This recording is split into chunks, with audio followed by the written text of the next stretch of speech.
रब्बिल ये shutter down हमें करके बहुत अफसोस हो रहा है कि हम अपने मुल्क का नुकसान कर रहे हैं। और खुदारा ये देखो आपके लिए आज जुड़े हैं, ये मुल्क पाकिस्तान आपके बड़ों ने नहीं बनाया। अस्सलाम वालेकुम नाज़रीन, मैं हूं आपका मेज़बान आसिफ अली और आप देख रहे हैं नूरे पाकिस्तान। इस वक्त हम तहरीक लब्बैक पाकिस्तान के मरकज़ में मौजूद हैं। आपको पता होगा कि शटर डाउन हड़ताल का ऐलान किया गया था, जिसका आज जो वक्त है वो मुकर्रर था 27 तारीख। बहुत बड़ी तादाद में कारकुनान यहाँ पर पहुँच चुके हैं, लेकिन हाफिज़ साद हुसैन रज़ी साहब ने शटर डाउन हड़ताल का ऐलान किया गया था। जो कारकुनान यहाँ पर आए हैं इनसे पूछते हैं कि यहाँ पर किस मकसद के लिए आए हैं। अस्सलाम वालेकुम सर। जी वालेकुम सलाम। सर आप कहाँ से हैं और अपना नाम बताएं। जी मेरा नाम मोहम्मद आकिब रिजवी है, ये स्कीम मोड़ की साथ रिहाइश है, उधर से है। तो आप मरकज़ में क्यों आए हैं?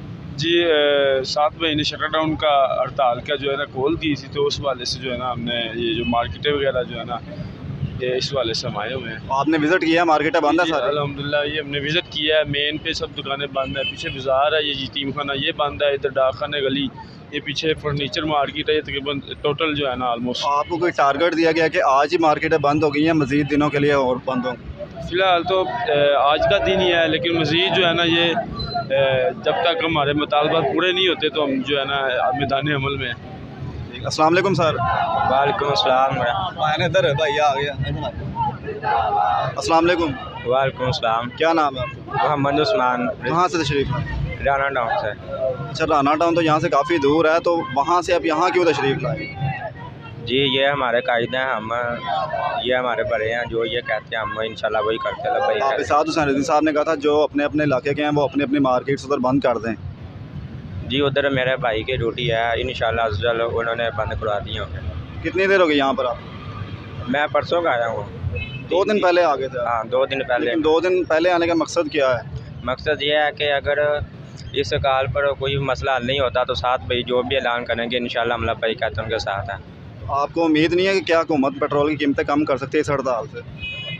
जी उम्मीद ये नहीं है कि दुकानें बंद करने की वजह से वो कम कर सकें, क्योंकि उनका काम तो हो रहा है। दुकानें बंद करने से उनको कोई नुकसान नहीं है, उनका वो आ जा रहे हैं, रास्ता तो खुला है। अगर हाफिज़ साद हुसैन रज़ी साहब इसके बाद कोई भी कॉल का ऐलान करे आप उसके लिए तैयारी करके आए हैं? जी लब्बैक मैं फुल तैयारी करके। आज जो है तहरीक लब्बैक पाकिस्तान की जानिब से शटर डाउन हड़ताल का ऐलान है, तो काफ़ी दुकानें बंद, इस पर आप क्या कहना चाहेंगे? अल्हम्दुलिल्लाह रब्बिल ये शटर डाउन हड़ताल हमें करके बहुत अफसोस हो रहा है कि हम अपने मुल्क का नुकसान कर रहे हैं। लेकिन वजह ये है, लेकिन अफसोस बात का है कि आज बात यही है, सोना जंगल रात अंधेरी छाई बदली काली है, सोने वालों जाग के रहना चोरों की रखवाली है। वो जिनके हमने शटर डाउन दुकानें बंद की हुई हैं, हम अपने मुल्क का नुकसान कर रहे हैं। लेकिन खबीस और लांतियों की वजह से जो आज वज़ीर आला बनकर बैठे हैं, जो MNA का वोट लेकर बैठे हैं, MPA बनकर बैठे हैं, नेशनल असम्बली में बैठे हैं, प्रदेश असम्बली में बैठे हैं, लेकिन उनको पता नहीं है कि हमने एक दिन कब्र के अंदर भी जाना है। हमने गरीब आवाम का खून निचोड़ा हुआ है, हम शौक से ये काम नहीं कर रहे। हम यकीन जाने खून के आंसू रो रहा है, आंखें पानी के बल रो रही हैं, हम क्या कर रहे हैं। और खुदारा ये देखो आपके लिए आज जुड़े हैं, ये मुल्क पाकिस्तान आपके बड़ों ने नहीं बनाया। ये बड़ी मुश्किल के साथ हमने ये लिया है, इसकी कदर हमसे पूछो क्या है, जिसका तुम अमेरिका के लिए, फ्रांस को खुश करने के लिए, बरतानिया को खुश करने के लिए तुम इसको रोल रहे हो।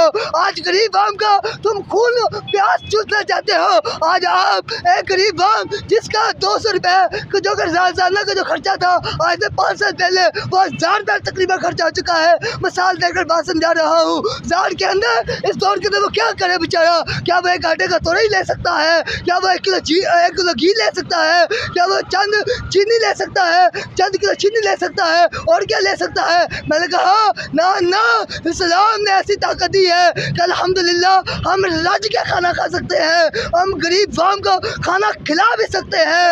अल्हम्दुलिल्लाह हज़रत उमर का दौर हो, 2.5% और मेरे बाबा जी फरमाते थे 2.5% सिर्फ ज़कात दी जाए तो कोई ज़कात लेने वाला नज़र नहीं आता।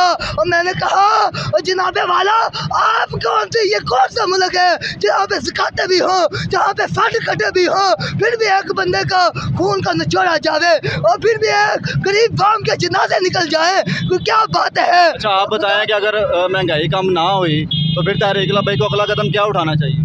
सर अगर जो भी साथ भाई ये बड़ों का फैसला है, अल्हम्दुलिल्लाह जो भी साथ भाई करेंगे हम उसके साथ सीना तान कर खड़े हैं, फिक्र रजा लेकर खड़े हैं, ये कहते हुए खड़े हैं दखन में ज़बान तुम्हारे लिए, बदन में जान तुम्हारे लिए, हम आए भी यहाँ तुम्हारे लिए और हम उठेंगे वहाँ तुम्हारे लिए। और जो हमारा साथ भाई इस्लाम के साथ ताल्लुक़ है वो ये है कि कान खोल कर सुने, हर बंदा सुने, हर वज़ीर आज़म भी सुन, फ्रांस भी सुन, जनाबे वाला मैं वो सुन्नी हनफी बरेली हूँ जमील कादरी, मरने के बाद मेरा लाशा भी कहेगा ताजदार खत्म किया जब तक सूरज चांद